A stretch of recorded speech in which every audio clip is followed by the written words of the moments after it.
Welcome everybody. This is another episode of Your Letters and My Advice. Let's see if I do a good job on this. It is a letter from a 30-year-old single woman living in the suburban Philadelphia. Let's call her a name. Let's call her Elizabeth. In short, I'll call her Lizzie. Hi Wahid, I'm 30 years old, single and living in Philadelphia suburbs.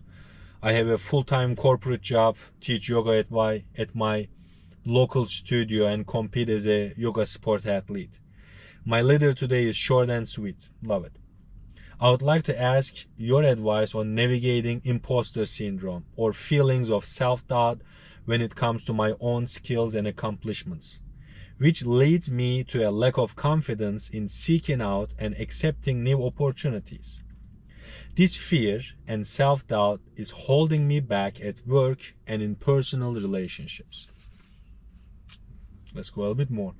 I have struggled with this for most of my adult life, feeling as though I do not deserve the opportunities that come my way, whether they be in the form of promotions at work, new opportunities for sharing and teaching yoga, and even in forming new connections or relationships. Although on paper I have achieved many milestones and goals I have set for myself, I often feel unqualified. It is as though I am faking it, and I often find myself surprised when I'm considered by others. What is your advice on shifting from a state of fear to being open and confident in accepting new opportunities? Looking forward to your response. Such a great letter. Well, we have to go back to go forward on this issue. There is a lot to unpack here. Let's keep it safe and then get on the road. Well, my dear Lizzie, although on paper you are doing great, you don't feel great. Where is this stemming from? Where is this feeling of inequality stemming from? I think that will be my first question.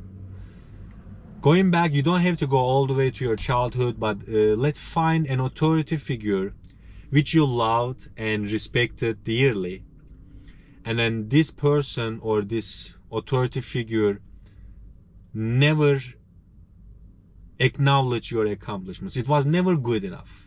There was always something to work on. There was always more to criticize, and it was whatever you did was just not enough. Whatever you did, you didn't, honestly, to go deep, you didn't deserve to be that unconditional love that you basically are deserving of, because you are born and you are breathing like this beautiful human being. So this is what I mean by going back.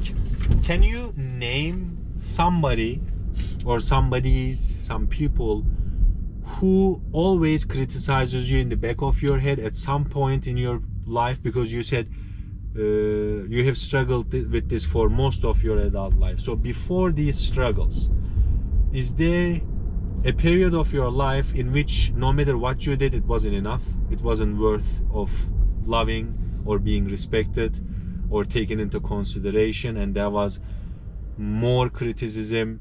And this could be even an iPhone. I just want the best for you. You can do this, that. But never have they ever given you the due credit that you deserve. Then this is the first thing that I would think.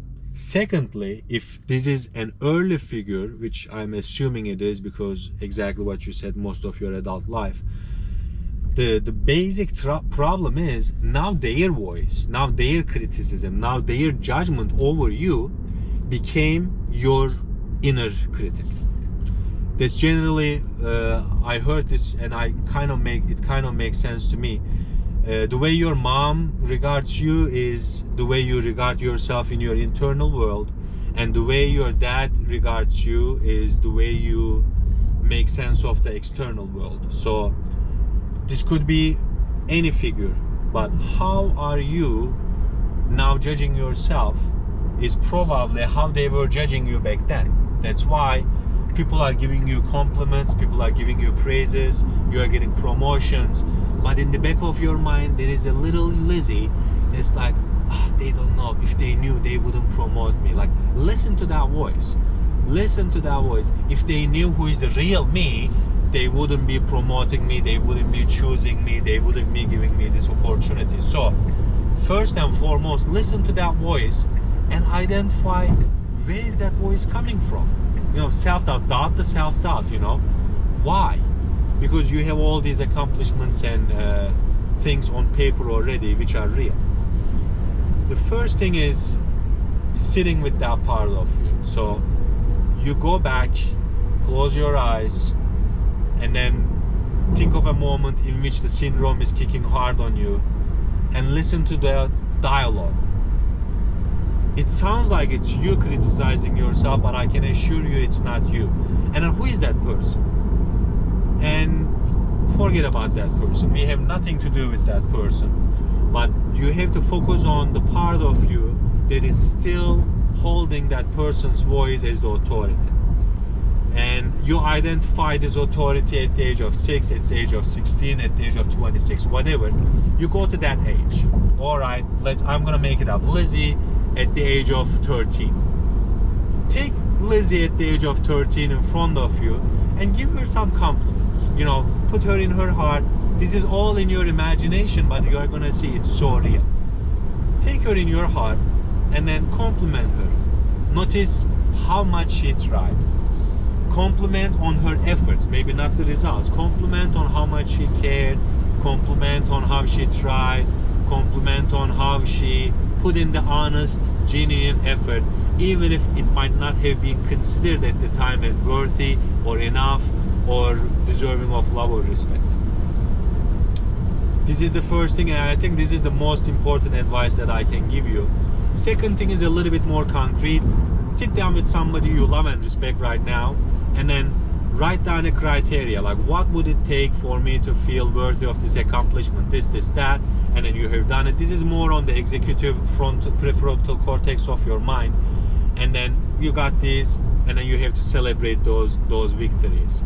Lizzie, you did this. No matter what the inner critic, that voice, the self-doubting part of you is saying, forget about it, and then give yourself a little bit of a celebration for the accomplishment.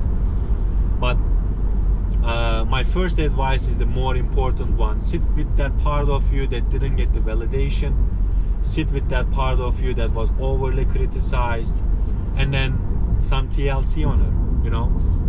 Let's take a moment. If you were to close your eyes when you are listening to this, where in your body do you feel that critic? Do you feel that self-doubt? Do you feel the stem of the syndrome? Maybe put your hand on that part and start to take some inhales towards that area.